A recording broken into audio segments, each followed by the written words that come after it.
अस्सलाम वालेकुम वरहमतुल्लाहि वबरकातुहू। एक नए इंफॉर्मेटिव और इंटरेस्टिंग व्लॉग में ज़ीशान खान का सलाम कबूल कीजिए। जनाब, आज हम जा रहे बुनीर, जो कि खैबर पख्तूनख्वा का एक इलाका है और यहाँ बहुत बड़े बुज़ुर्ग हज़रत सैयद अली तरमज़ी के नाम से भी जाना जाता है।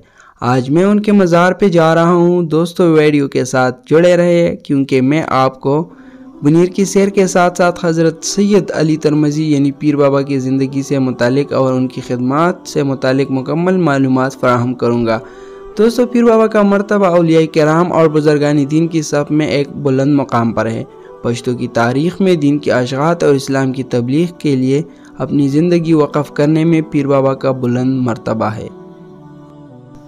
ये अम्बेला का शहर जहाँ से बुनीर शुरू होता है। इन पहाड़ों को देखिए, यहाँ बहुत से जंगें अंग्रेज़ों के साथ लड़ी गई है और पीर बाबा के इस इलाके में दीन इस्लाम के लिए खिदमत में यूसुफज़ई कबीला, जिनकी बहुत बड़ी कंट्रीब्यूशन है। यूसुफज़ई कबीला के लोग पीर बाबा के साथ जुड़े हुए थे। हज़रत सैयद अली शाह तरमज़ी गौसे बुनीर 35वीं पोज से हज़रत हुसैन रज़ियल्लाहु तआला अन्हु के साथ मिलते हैं। 1502 में पैदा हुए और 1583 में इनका इंतकाल हुआ पाचा कले में। इब्तिदाई तालीम अपने दादा से हासिल की। पीर बाबा के वालिद सैयद कमर अली हुमायूं के फ़ौज में होते थे। पैदा अफ़गानिस्तान में हुए और फिर वहाँ से अपने वालिद के साथ दिल्ली चले गए। दरबारों में उनका दिल नहीं लगता था। हुमायूं के फ़ौज में होने की वजह से जब दिल्ली पहुँचे, दरबारों से बहुत दूर दूर रहने लगे। लेकिन जब अजमेर शरीफ गए, वहाँ उनको उनके मुर्शिद मिले हज़रत सालार रूमी रहमतुल्लाह अलैह, जो कि मोइनुद्दीन चिश्ती के पैरोकार थे। अगर आप गौर करें तो ये तमाम सूफिया किराम एक दूसरे के साथ कितने कनेक्टेड थे, कितने लिंक्ड थे। सालार रूमी रहमतुल्लाह अलैह के हाथों उन्होंने बैत दी और उन्होंने उनको खिलाफत पर मुंसब कर दिया और पीर बाबा को ऐसा काम दिया गया, ऐसी जिम्मेदारी दी गई जिससे उनकी ज़िंदगी मुकम्मल तौर पर बदल गई। वो वापस दिल्ली पहुँचे और जब खिलाफत का ऐलान हुआ तो ये सालार रूमी रहमतुल्लाह अलैह के बेटे हज़रत हुसैन रज़ियल्लाहु तआला अन्हु से मुलाकात हो गई। सालार रूमी रहमतुल्लाह अलैह के बेटे हज़रत हुसैन रज़ियल्लाहु तआला अन्हु ने फरमाया कि बाबा जान आपके लिए दो ज़रूरी काम छोड़कर गए हैं। आपके दरियाफ्त करने पर उन्होंने बताया कि कोहिस्तान यानी बुनीर जाइए, वहाँ दो मसले हैं। एक तो बहुत झूठे पीर इकट्ठे हुए हैं, इनका कला कमा कीजिए, इनको ख़त्म कीजिए क्योंकि ये इस्लाम का नाम बदनाम कर रहे हैं। और दूसरी तहरीक रोशनियाई तहरीक, एक ऐसा तहरीक जिसने इस्लाम का नाम यकसर तब्दील करने की कोशिश की है। इसको फ़ौरन रोकिए। और वहाँ जाकर रोशनियाई तहरीक के बानी, जो कि बायजीद अंसारी थे, एक ऐसा शख्स जिन्होंने किताब लिखी खैरुल अंबिया, जिन्होंने इसमें ऐसी बातें लिखी है कि जैसे सारी वही इन पर नाजिल हुई है और नाऊज़ बिल्लाह अल्लाह के तमाम अहकामात से लोगों को आशना करते हैं, जो कि इंतहाई गलत बात थी, जिससे इस्लाम का सही तशख़ीस बिगड़ता हुआ नज़र आ रहा था। अजमेर शरीफ के आर्डर पर पीर बाबा कोहिस्तान यानी बुनीर पहुँचे और सबसे पहले इन चीज़ों पर नज़रसानी की। इस तहरीक, जो कि वज़ीरिस्तान के पहाड़ों से शुरू हुई और बुनीर तक पहुँची थी, इसके ख़िलाफ़ कड़े हुए और वो कड़े हुए तो तमाम यूसुफज़ई पठान इनके साथ कड़े हुए और कामयाबी से इस तहरीक को शिकस्त दी।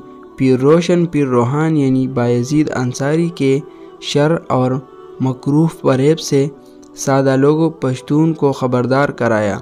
आज भी बायजीद अंसारी के पैरोकार पीर बाबा और हज़रत आखुन दरवेज़ा बाबा पर इल्ज़ाम करते हैं कि इन दोनों बुज़ुर्गों ने मुग़ल बादशाहों के लालच में आकर बायजीद अंसारी को बदनाम किया और वो आज भी बायजीद अंसारी को एक बुज़ुर्ग और वली समझते हैं। मगर ये हकीकत है कि पीर रोहान यानी बायजीद अंसारी एक मुतनाज़िआ शख्सियत थे, जिसने नबूवत का दावा करने के साथ साथ अपनी किताब को नाऊज़ बिल्लाह कुरान का जवाब भी कहते थे। तो पीर बाबा और इसके बेहतरीन मुरीद आखुन दरवेज़ा बाबा और दीवाना बाबा के साथ मिलकर और इस कबीले के यूसुफज़ई पठान, इन सब ने मिलकर रोशनिया फितने के ख़िलाफ़ اس کے کفری عقائد کے خطرناک اثرات سے بنیر کو بچایا۔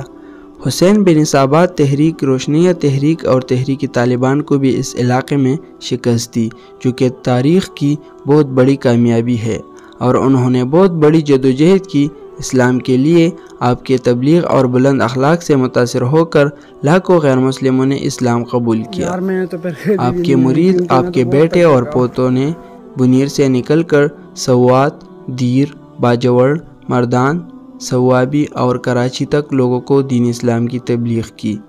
لوگوں کو نجات اور صراط مستقیم کا سبب بننے آپ نے پاچا قلعے میں 1583 میں وفات پائی۔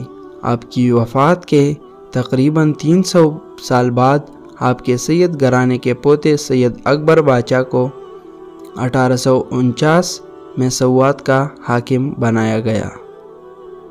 1857 عیسوی تک آپ اپنی موت تک سکھوں اور انگریزوں کے خلاف لڑتے رہے، جہاد کرتے رہے۔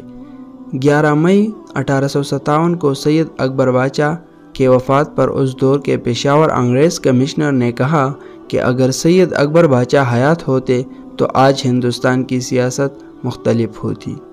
پیر بابا کے ایک بیٹے سید حبیب اللہ شاہ کا مزار افغانستان کے علاقے کونڈ میں ہے، اور دوسرے صاحبزادے حضرت سید مصطفیٰ شاہ آپ کے ساتھ پہلو میں دفن ہے پیر بابا میں۔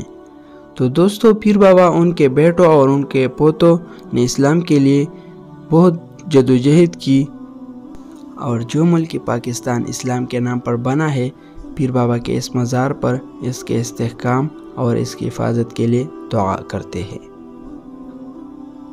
تو دوستو، میں امید کرتا ہوں پیر بابا سے متعلق یہ معلوماتی ویڈیو پسند آئی ہوگی۔ اپنی فیڈ بیک سے آگاہ کیجیے، اس ویڈیو کو زیادہ سے زیادہ شیئر کیجیے اور چینل کو سبسکرائب کرنا مت بھولیے۔ اللہ حافظ۔ انشاءاللہ پھر ملتے ہیں ایک نئے ویڈیو کے ساتھ۔